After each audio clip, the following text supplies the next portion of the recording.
Buenas noches, nuevamente. Estamos ya aquí iniciando esta sesión Webex, esta clase sincrónica que la he titulado Entorno Económico y Financiero Actual.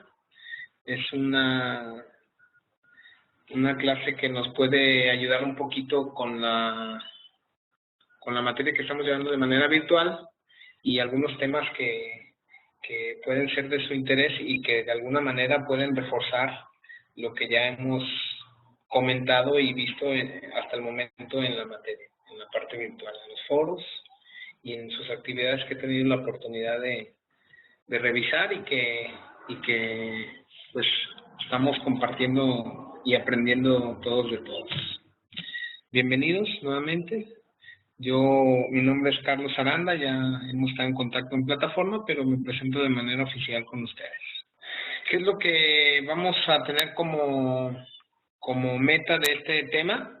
Pues trataremos de aprender la situación económica actual, conocer un poco la situación económica actual, los principales problemas que enfrenta el Estado mexicano a nivel macroeconómico, sobre todo con algunos indicadores, lenguaje del sistema financiero y bancario en México, algunos conceptos generales del sistema bancario, sistema financiero dentro del país, y conceptos básicos del lenguaje económico financiero. Esa es la meta que tenemos en esta sesión. Y bueno, a manera de introducción, podemos comentar, la idea principal de este apartado es la explicación de la transición histórica del entorno financiero y bancario mexicano para poder comprenderlo en la actualidad. Va muy ligado la parte financiera con la parte económica, por eso es que se ha titulado así este tema. La incorporación de México a la globalización, ya todos sabemos los múltiples efectos que ha tenido en el sector productivo esta transformación, esta incorporación de México en la globalización, la gran descarga de inversiones que se han venido de otros países y que de alguna manera pues contribuyen con el desarrollo económico del país. En pocos años, a partir de un sector bancario mayoritariamente empresarial, se ha recorrido el camino de la nacionalización, la reprivatización, la crisis y la extranjerización de la mayoría de las instituciones. Vamos a tocar el tema de la extranjerización de la banca y cómo los extranjeros han absorbido esta actividad en México y los grandes bancos que había mexicanos se han convertido ya o han llegado a manos extranjeras. Siempre el Estado mexicano pues tratando como de alguna manera que estos servicios sean un poco más competitivos y aprovechando la inversión extranjera, pues tratar de tener un crecimiento en ese sentido. En paralelo se han implementado innovaciones financieras y se han abierto nuevos canales crediticios que compiten o complementan la actividad bancaria. Bueno, también vamos a analizar que hay instrumentos crediticios que nos apoyan un poco para nosotros como consumidores de créditos, pues tratar de tener la mejor opción en un mercado competitivo financiero. Esto es a manera de introducción. ¿Qué contenido tiene esta presentación? Bueno, número 1, los cambios y procesos de la banca mexicana. Vamos a hacer un poco una línea del tiempo y vamos a ir observando qué cambios ha habido a nivel estructural en la banca mexicana y en lo que es toda la administración financiera. La situación financiera bancaria actual y los conceptos y terminología asociada con los indicadores macroeconómicos. Vamos a ver un poco los indicadores macroeconómicos que son tan importantes para medir situaciones económicas del país y eso es lo que tenemos programado para el día de hoy en esta sesión. Vamos a comenzar con un poco de antecedentes. La economía en la historia reciente de México, ¿sí? Como en cualquier país del mundo, en México la historia económica siguió vertientes distintas. Por ejemplo, se cancelaron los controles gubernamentales y al asignar y expandir el crédito comercial. Es una forma como se ha transformado esta parte. Se otorgó plena autonomía a los banqueros para fijar las tasas de interés. Esto ha provocado que los bancos traten de competir unos con otros para de alguna manera tener un poco más de suscriptores o repartir un poco más de créditos a los usuarios. Se otorgó plena autonomía, pero donde se multiplicaron las franquicias concedidas para establecer nuevas instituciones bancarias, y eso lo hemos visto más en estos últimos años, que ha habido más apertura para abrir instituciones de crédito y algunas nuevas marcas de bancos que se han posicionado en el mercado. Se transforma la banca de desarrollo en instituciones de segundo piso. ¿Qué debemos entender por instituciones de segundo piso? Pues aquellas instituciones bancarias que colocan los créditos a través de otras instituciones. Lo podemos identificar, por ejemplo, con lo que son las SOFOLES, que complementan créditos hipotecarios para Infonavit principalmente, y que son apoyadas por bancos, se les llama de segundo piso precisamente por eso, porque no son los dueños o no son los clientes efectivamente a los que atienden, sino más bien a través de otras instituciones. Hasta 1982, las autoridades financieras disponían de alguna manera de diversos instrumentos de intervención financiera, como el encaje legal. ¿Qué debemos entender por el encaje legal? Pues es prácticamente lo que es el soporte de liquidez de los bancos. Es una reserva que todos los bancos están obligados a tener para, de alguna manera, dar soporte a las personas que están ahí solicitando créditos o depositando sus ahorros en este tipo de instituciones. Es a través del encaje legal que ellos tienen la certeza de que su dinero está asegurado y que no si vienen algunas inflaciones o algunas situaciones que se presenten, pues su dinero va a estar seguro. Del 82 al 87, la nacionalización de la banca permitió al gobierno mantener muchos mecanismos y también ejercer control directo sobre las tasas de interés. En esos años, el gobierno controlaba de alguna manera la tasa de interés interbancaria, era controlada por el gobierno. Fueron años complicados, tal vez algunos de ustedes todavía no nacían, pero fueron años que hubo hiperinflaciones y hubo situaciones complicadas para la mayoría de las personas. Los precios cambiaban de un día para otro de una manera estratosférica y la situación era un poco complicada en esos años. Del 88 al 94, como resultado del periodo anterior, la oferta monetaria y los préstamos bancarios al sector privado aumentaron efectivamente. Las personas no tenían dinero y se veían obligadas a solicitar préstamos a instituciones bancarias de ese entonces. Sí, pero para 1994, no sé si alguien recuerde el famoso error de diciembre en la transición que hubo de gobierno de Salinas de Gortari con Zedillo. Se complicó la situación económica y, bueno, muchas personas que habían tenido créditos hipotecarios incluso perdieron sus viviendas porque no podían pagar las cantidades tan fuertes que tenían de interés. Muchos dejaron sus casas abandonadas incluso por no pagar esas cantidades que eran exorbitantes. Los bancos nacionales perdieron rápidamente gran parte de su capital, ¿sí? y los depositantes y ahorradores quedaron en peligro de perder sus recursos. En estas circunstancias, pues el gobierno optó por emprender el rescate de esas instituciones a través de algo que tal vez también recordaron que se llama Fobaproa, que fue esta institución con la que se logró de alguna manera rescatar la banca a un costo muy alto, porque las personas que eran económicamente activas, productivas en ese momento, pues fueron los que absorbieron de alguna manera esa situación, ¿sí? Con sus ahorros, con sus aportaciones.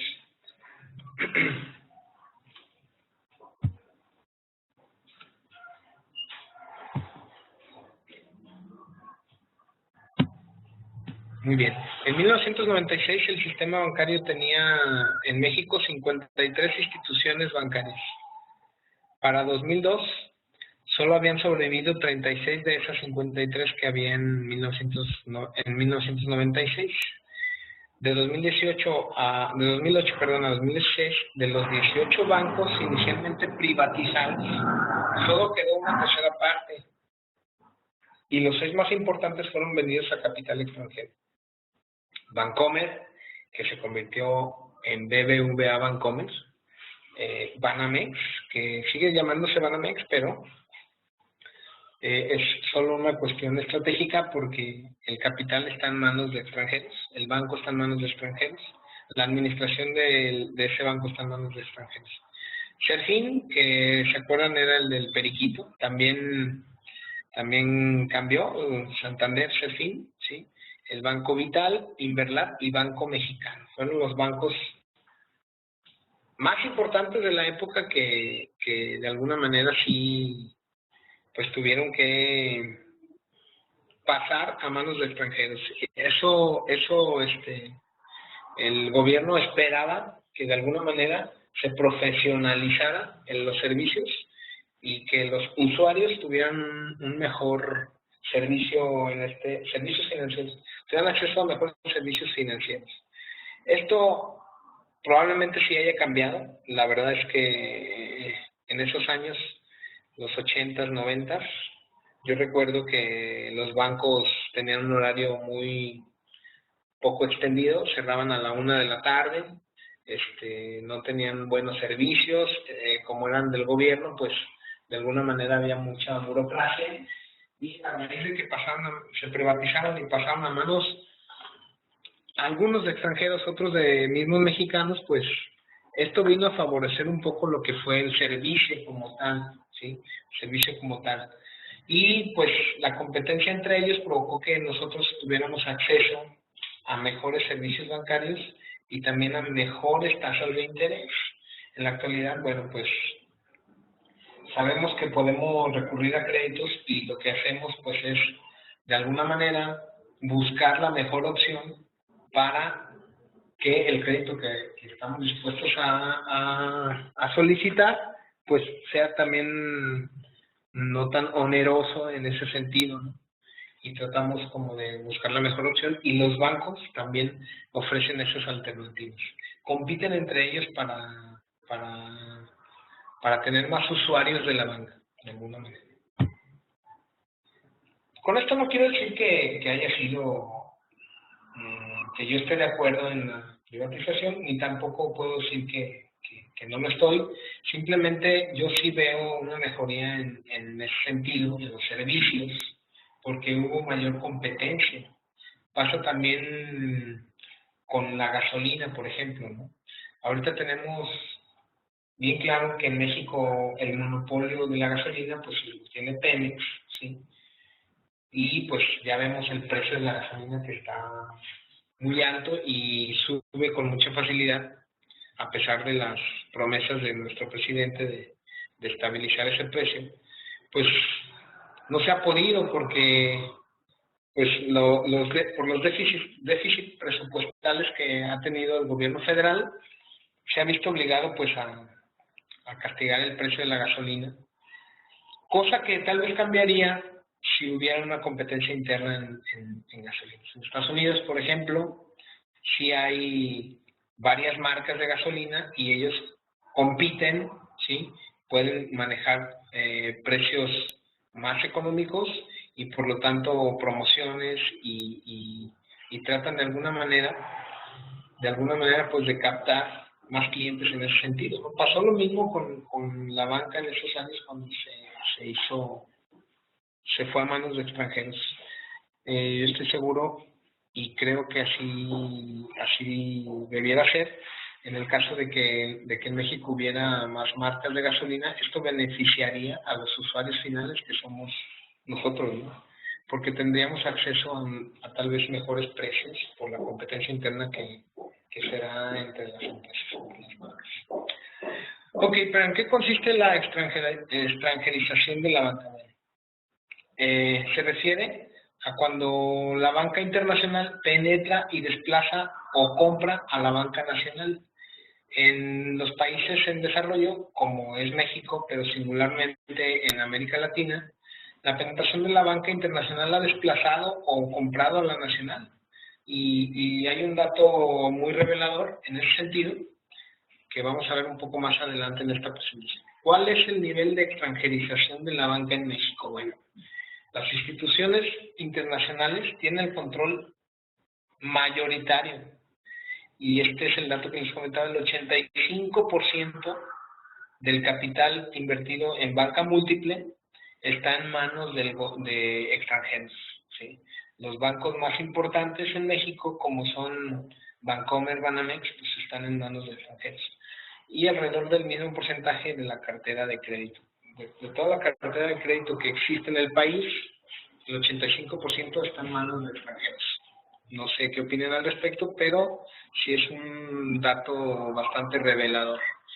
El fenómeno similar ocurre en otros intermediarios financieros, puede ser compañías de seguro, fianzas, afores y otros servicios de banca múltiple que ofrece el sistema financiero en México. Bueno, un dato ahí importante y actualizado. Pero, ¿cuáles son las causas que orillaron al gobierno para vender la banca a manos extranjeras? Bueno, número uno, la liberación financiera de México, que permitió a algunos países a esos mercados de capitales, considerando que la apertura daría acceso a recursos ampliados, fortaleciendo los mercados financieros locales.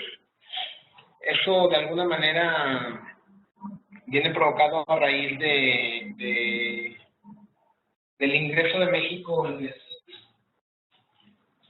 en el Tratado de Libre Comercio con Estados Unidos y Canadá. Los que recuerden, pues se podrán dar cuenta que en ese momento, pues comenzaron a ingresar al país inversiones extranjeras en otro tipo de empresas, no solo en bancos.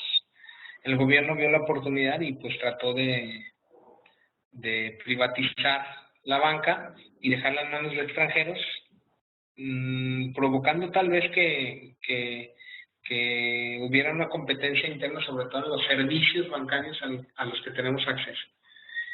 Y la otra cuestión, pues, es la confianza en que la incorporación de la banca extranjera, con ventajas competitivas y facilidades de fondeo, contribuiría positivamente a la producción. El gobierno, de alguna manera, esperaba que en manos de extranjeros los bancos pudieran otorgar o abrir más créditos que de alguna manera también fueran acompañados de un incremento en el nivel de producción del país, ¿no? Para que esto pues generara también más competencia interna.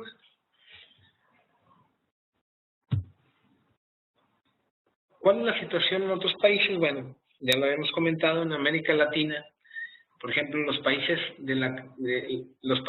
después de la crisis de la deuda de los años 80, se encontraban débiles y estaban urgidos de renovar su acceso a los mercados internacionales y de capital.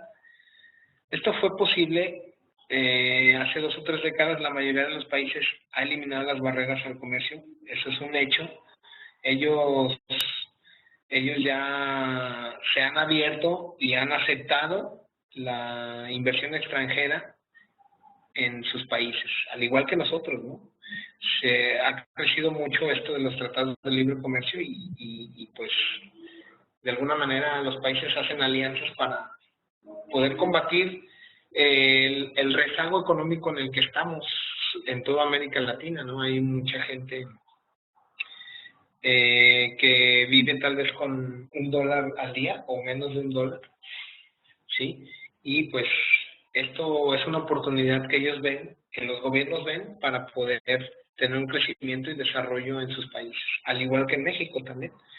Por otro lado, en los países desarrollados, las innovaciones tecnológicas han permitido manejar grandes flujos de información, evaluar mejor los riesgos y reducir los costos de los servicios bancarios en estos países. Eso es a lo que me refería hace un momento. Al llegar los extranjeros a la banca, pues provocó una competencia interna y cada banco se esmera en tener de alguna manera mejores servicios financieros y otorgar créditos más baratos, incluso compiten entre ellos mismos. Si ustedes hacen un experimento y tratan de tener acceso a una tarjeta de crédito e investigan de un banco y de otro, cada uno les va a ofrecer diferentes modalidades, tasas de interés, facilidades de pago, meses sin intereses, en fin, cero comisiones, una serie de cosas que cada banco les va a ir ofreciendo. Esto lo hacen pues con el fin de tener ellos más penetración en el mercado. Que esto finalmente pues es positivo, ¿no? Yo lo veo como usuario pues positivo porque puedes elegir la mejor opción y no te encierras pues con una sola marca, un solo banco. Muy bien. Esto es con respecto a la situación bancaria en el país, la situación financiera. Vamos a hablar ahora un poquito de lo que son los indicadores económicos y financieros básicos en el país. ¿Qué es un indicador? Comenzaremos por ver qué es un indicador económico. Todo indicador es un dato estadístico definitivamente que parte de la construcción del índice que mostrará los cambios de una variable en el transcurso del tiempo. Las variables económicas se relacionan principalmente con los niveles de producción de los diversos sectores de la actividad económica y se miden en periodos similares. Normalmente son trimestrales, semestrales, anuales, etcétera, o mensuales. Son los niveles económicos o de alguna manera macroeconómicos. ¿Qué instituciones son las encargadas de este tipo de indicadores? En México, pues obviamente la Secretaría de Hacienda y Crédito Público son los que se encargan de alguna manera de manejar este tipo de indicadores macroeconómicos. Un indicador financiero puede ser, por ejemplo, el nivel de tasa de interés que se marca básicamente o que se da con base a los CETES, que son los certificados de la Tesorería de la Federación, y son emitidos por el Estado a través de la Tesorería de la Federación. Y bueno, su papel es de alguna manera regular la tasa de interés interbancaria, la tasa de interés que cobran los bancos. Los bancos tienen apertura en el cobro de sus tasas de intereses, pero para ser competitivos, pues tienen que acercarse o apegarse un poco a la tasa de CETES que emite el gobierno federal a través de los certificados de la tesorería. De alguna manera funciona como regulador de la tasa interbancaria. ¿Qué relación hay entre el indicador económico y el indicador financiero? Pues son las dos formas de valor. El dinero, de incrementar el capital que se invierte en el negocio destinado a la producción para que dé ganancias. El dinero tiene dos destinos. Uno es para producir y generar utilidades o generar ganancias a las empresas, y el otro es para prestarlo, para que se utilice como capital. Y obviamente, al momento que se presta, pues tiene un costo que se llama interés, y la gente pues decide hasta qué monto de interés está dispuesta a pagar por un capital, por un importe, por un crédito. Todos estos indicadores de alguna manera sirven a los usuarios para decidir hasta qué monto pueden endeudarse, por ejemplo, o las empresas, hasta qué monto pueden endeudarse para no perder el capital con el que cuentan, ¿no? El disponer del dinero como bien ajeno, es decir, cuando las empresas están muy apalancadas o tienen mucho crédito, Es bueno siempre y cuando sean épocas, digamos, de bonanza económica, cuando haya un auge económico, cuando la producción esté saliendo, haya mucha producción y también haya muchas ventas, ¿no? En ese tipo de épocas, las empresas sí se endeudan porque saben que va a haber mucha producción y esa deuda que ahora sí tengo, la van a triplicar al momento de generar su producción. Pero cuando hay época de crisis, cuando hay época de inflación, cuando hay época de rezago económico, pues las tasas de interés tienden a subir y por lo tanto las empresas tienden a disminuir su acceso a créditos porque no están dispuestas a pagar tanto interés o simplemente no pueden pagar tanto interés. Algunos indicadores que ayudan a las empresas y a los usuarios de los servicios financieros en México pues son la tasa de inflación, el índice nacional de precios al consumidor, el tipo de cambio, tasa de interés interbancaria o la TIE, se conoce como la TIE, ¿sí?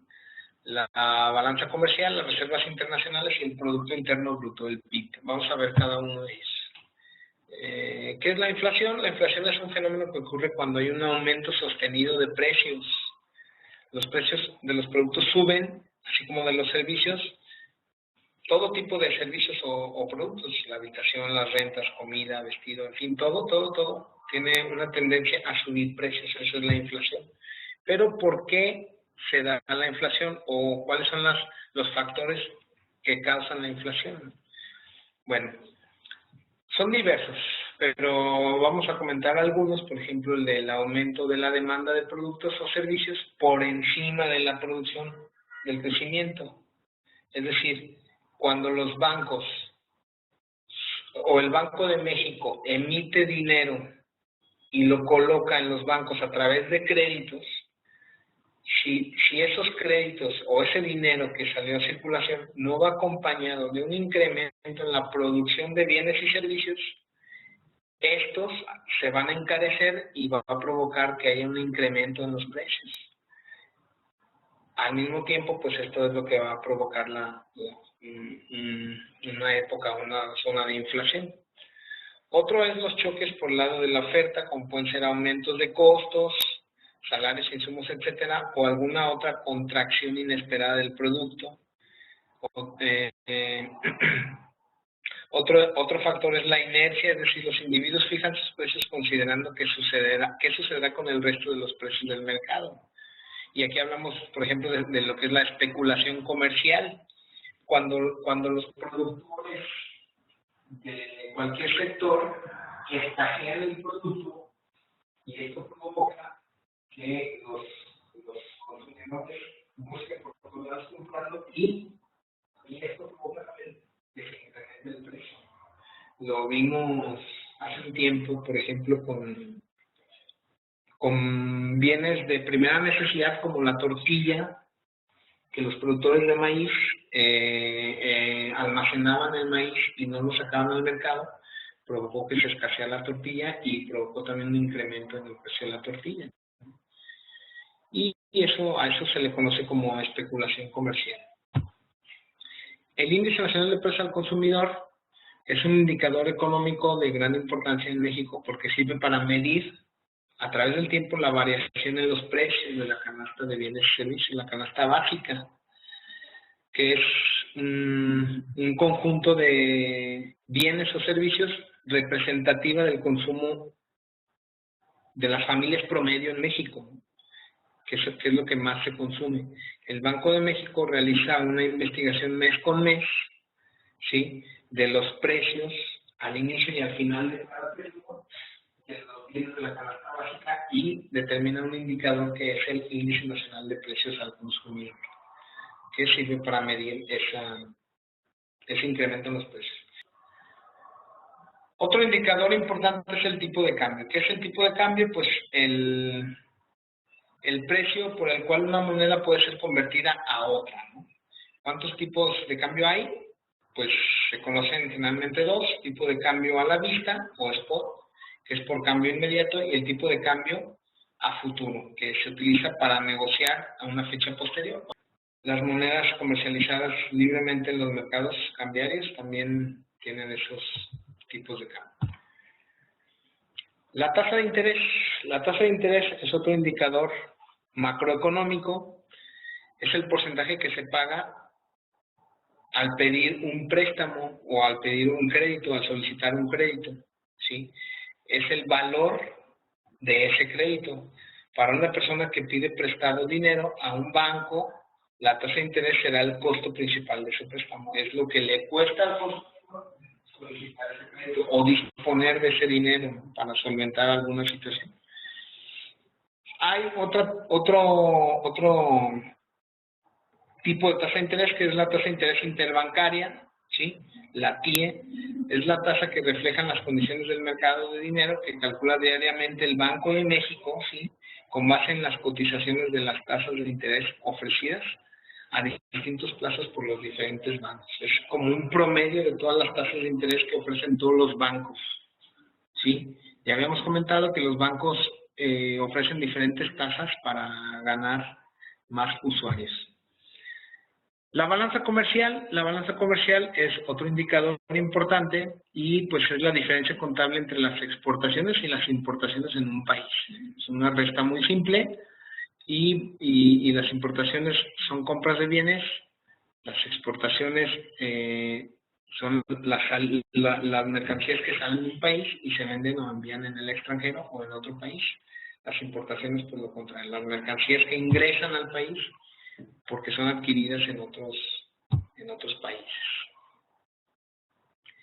Y bueno, la balanza comercial se calcula restando las exportaciones menos las importaciones. Aquí podemos tener acceso a dos resultados diferentes, uno positivo y uno negativo.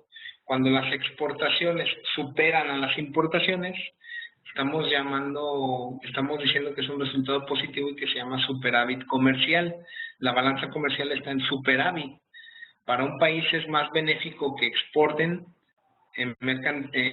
productos a que importen productos, que es lo contrario, ¿no? Cuando las importaciones rebajan a las exportaciones, esto provoca un resultado en la balanza comercial negativo que se conoce como déficit comercial. Son los dos tipos de resultados a los que puede tener o los que se pueden dar con la balanza comercial.